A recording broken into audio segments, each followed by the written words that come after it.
நம்ம இப்போ ஒரு இடத்துல தங்கணும்னா அந்த இடம் ரொம்பவுமே பாதுகாப்பான ஒரு ரிலாக்ஸ்டான ஃபீலிங்கை தருதுன்னா அது நம்ம வீடாக மட்டும் தானே இருக்கணும். அப்படிப்பட்ட ஒரு வீடியோ ரொம்பவுமே ஆபத்தான இடத்துல இருந்தால் எப்படி இருக்கும் கொஞ்சம் இமேஜின் பண்ணி பாருங்கள். ஸோ நீங்கள் இமேஜின்லாம் பண்ண வேணாம், நான் உங்களுக்கு வீடியோலே காமிக்கிறேன். ஸோ எந்த ஒரு வீடியோவில் உலகின் மிகவும் ஆபத்தான வீடுகளை பற்றி தான் எந்த ஒரு வீடியோவில் பார்க்க போகிறோம். ஸோ வாங்க டைம் மிஸ் பண்ண வீடியோக்குள்ளே போகலாம். இது ஒரு வீடியோவில் நம்ம முதல்ல பார்க்க போகிறது ஃபிஷிங் ஹவுஸ். அதாவது எந்த ஒரு ஆள் வெளிநாட்டை சேர்ந்தவர் இவர் என்ன பண்ணுறாருன்னு பார்த்தீங்கன்னா தினம் தினம் அவருக்கு மீன் பிடிக்கிறது பிடிக்கும். ஸோ மீன் பிடிக்கிறது சாப்பிட்றதுக்கு மட்டும் இல்லாமல் அதுவே இவரோட தொழிலை வச்சதுனால ஸோ இவர் மீன் பிடிக்கிறதுக்காக ஒரு சின்ன ஒரு பிளாஸ்டிக் கவர் மற்றும் விறகுகளால் கட்டப்பட்ட ஒரு வீடு வந்து ஒரு பாலத்துக்கு கீழே வந்து அழகாக வச்சுருக்காரு. ஸோ அதுலேருந்து அந்த வீட்டிலேருந்து பார்த்தீங்கன்னா இவர் மீன் பிடிப்பார். என்னடா மீன்னா எப்பயுமே தூண்டில் போட்டு ஏதோ கப்பல்லையோ இல்லை படகுலையோ என்ன கடற்கரை ஓரத்துலையோ தானே பிடிப்பாங்க, இவனை ஒரு லூஸ் தனமாக பண்ணுறான் அப்படின்னு நினச்சிங்கன்னா இவர் மீன் பிடிக்கிற இடத்துல பெரிய கப்பலும் நிறுத்த முடியாது. அதே சமயம் ஒரு ஓரமாக நின்று தூண்டிலும் போட முடியாது. ஸோ சென்டராக இருந்தால் தான் எதாவது பண்ண முடியும். ஸோ அதுக்காகவே கஷ்டப்பட்டு பிளான் போட்டு ஒரு சின்ன குருவி கூடு மாதிரி கட்டப்பட்டது தான் எந்த ஒரு கேரி பேக்கை சேர்ந்த வீடு. இதை பார்க்குற நிறைய பேர் கேட்கலாம், என்னடா ஒரு முட்டாள்தனமான காரியமாக இருக்குன்னு. ஆனால் இது இவரோட ஒரு க்ரியேட்டிவான மைண்டை பாருங்கள். அது மட்டும் இல்லாமல் இது ஒரு சாகசத்தை சேர்ந்த ஒரு விஷயமாக தான் இருக்கணும். ஏன்னா திடீர்னு கயிறு நடுவில் எங்கேயாவது அவுந்து விழுந்துட்டா இவர் அந்த வீடோட சேர்ந்து தண்ணியில் அடிச்சுக்கிட்டு போயிட வேண்டியதான். ஸோ அப்படிப்பட்ட ஒரு ரொம்பவுமே சில்லுன்னு இருக்கிற இடத்துல எந்த ஒரு பிளாஸ்டிக் பேக் கவரை நம்பி இவர் மீன் பிடிக்க போயிருக்காரு. இந்த ஒரு வீடியோவில் நம்ம அடுத்து ரெண்டாவதாக பார்க்க போகிறது தி ஹேங்கிங் டெம்பிள். இது ரொம்பவுமே ஃபேமஸான ஒரு பிளேஸ். இது மோஸ்ட்லி நிறைய பேர் கேள்விப்பட்டிருப்பீங்க. இது எங்கே இருக்குதுன்னு பார்த்தீங்கன்னா சைனாவில் தாங்க இருக்குது. ஒரு அன்யூஷுவலான பிளேஸ், ரொம்பவுமே ஆபத்தான பிளேஸ். ஆனால் இது ஒரு கோயில்னு சொன்னால் உங்களால் நம்ப முடியுதா? ஆமாங்க, சைனாவில் தாங்க எந்த ஒரு ஃபேமஸான ட்ரெடிஷ்னல் கோயில் இருக்குது.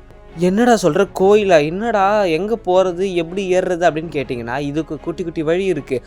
ஆனால் இந்த ஒரு கோயில் பார்த்திங்கன்னா மலையோட ஒட்டுல இருக்குது. இது ரொம்பவுமே ஃபேமஸான ஒரு கோயில். 1500 வருஷத்துக்கு முன்னாடி கட்டப்பட்டு இருக்குது.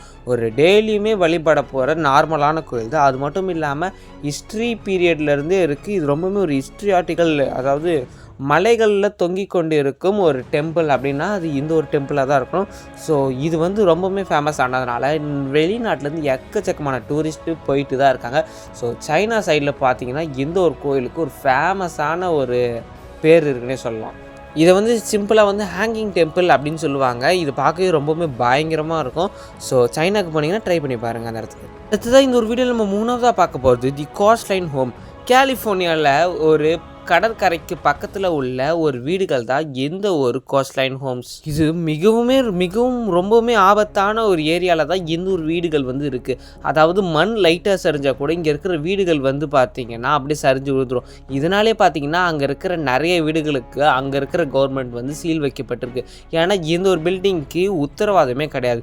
எப்போ வேணாலும் மண் சரிஞ்சதுன்னா வீடு போயிடும். ஸோ வீட்டுக்குள்ளே இருக்கிற எல்லா உயிருமே போயிடுச்சுன்னா ரொம்பவுமே ஆபத்தில். ஸோ அப்படி டேஞ்சரஸான இந்த ஒரு இடத்துல வீடு இருக்கணுமா அப்படின்னு சொல்லி கவர்மெண்ட் நிறைய வீடு டெமாலிஷ் பண்ண ஆரம்பிச்சிட்டாங்க. ஸோ அப்படி இருந்தாலும் கூட அந்த இடத்துல இன்னும் நிறைய வீடுகள் இருக்குது.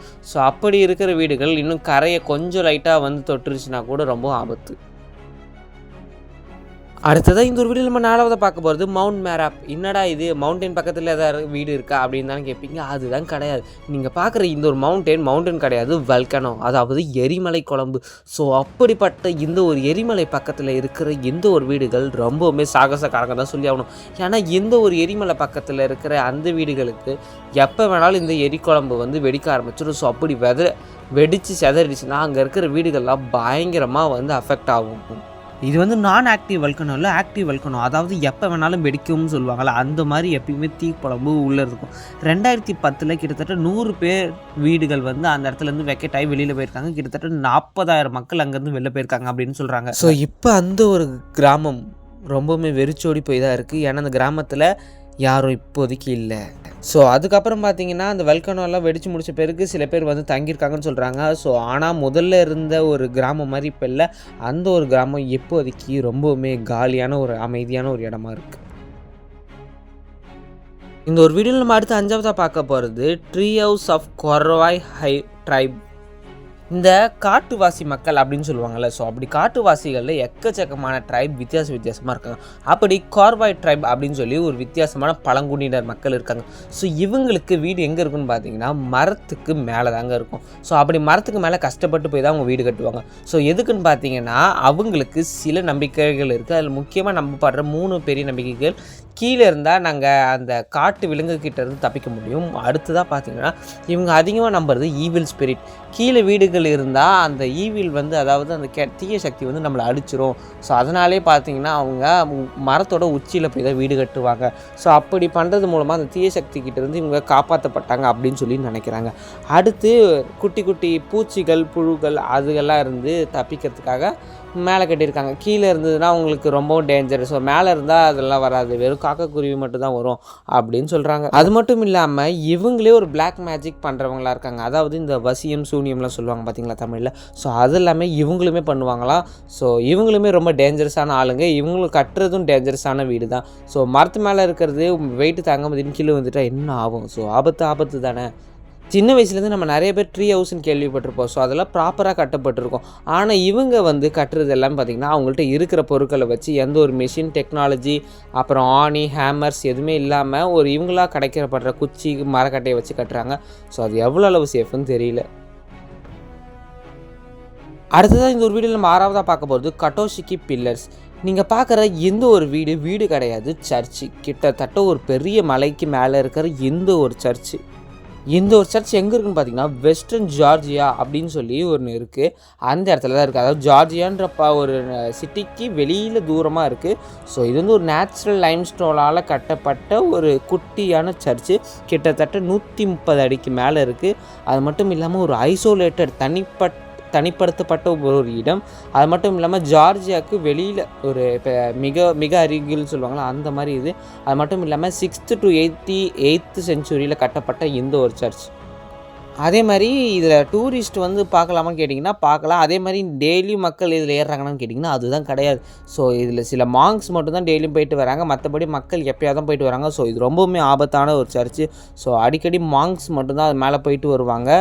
ஸோ ரொம்பவுமே ரிஸ்க் எடுத்து மக்கள் போகாத காரணம் ஒரு பயம்தான். அது மட்டும் இல்லாமல் பயமும் தாண்டி கோயிலுக்கு எப்பயுமே மக்கள் வந்து டெய்லியும் போகிறது வந்து எப்படி, ஸோ டெய்லியும் போகிறவங்க போய்கிட்டு தான் இருக்காங்க, எப்போயாவது போகிறவங்களும் வந்துக்கிட்டு தான் இருக்காங்க. ஜார்ஜியா அப்படின்ற ஒரு பிளேஸ் வந்து பார்த்திங்கன்னா ரொம்பவுமே சூப்பரான பிளேஸ் தான். ஆனால் அந்த இடத்துல இப்படி ஒரு பயங்கரமான ஒரு இடம் இருக்குன்னா அவங்களால நம்ப முடியுதா? அடுத்து நீங்கள் இந்த இடத்துல லிஃப்ட்லாம் இருக்குன்னு கேட்டிங்கன்னா அதுதான் கிடையாது. இவங்களே கஷ்டப்பட்டு மலைக்கு மேலே ஒரு சின்ன ஒரு தொங்குற படிக்கட்டுன்னு சொல்லுவாங்க பார்த்தீங்களா, அந்த மாதிரி தான் இருக்கும். ஏணியை வந்து தொங்க விட்ட மாதிரி இருக்கும். ஸோ அது மேலே போய் தான் இந்த இடத்தையே கட்டியிருக்காங்க. ஸோ இதுக்கு மேலே போய் தான் நீங்கள் வந்து அந்த சாமி கும்பிடணும். ஸோ இது வந்து ரொம்பவுமே ஒரு ஆபத்து. ஆனால் அது மட்டும் இல்லாமல் ஒரு அதிசயமான ஒரு இடமா இருக்குல்ல. ஸோ இந்த இடத்துக்கு போய் ட்ரை பண்ணி பாருங்கள். கொஞ்சம் உங்களுக்கு ஒரு அட்வென்ச்சரஸான பிளேஸ் வேணும்னா. ஸோ ஓகே வர்ஸ், இன்னைக்கான வீடியோ முடிஞ்சிருச்சு. இந்த வீடியோ பார்த்து லைக் பண்ணி ஷேர் பண்ணி மறக்காமல் நம்ம சேனலை சப்ஸ்கிரைப் பண்ணுறேங்க. இன்னொரு சூப்பரான வீடியோ பார்க்கலாம். அதுவரை உங்களிடமிருந்து நான் வீடியோ பெறுகிறேன். நன்றி, tata, bye bye, see you.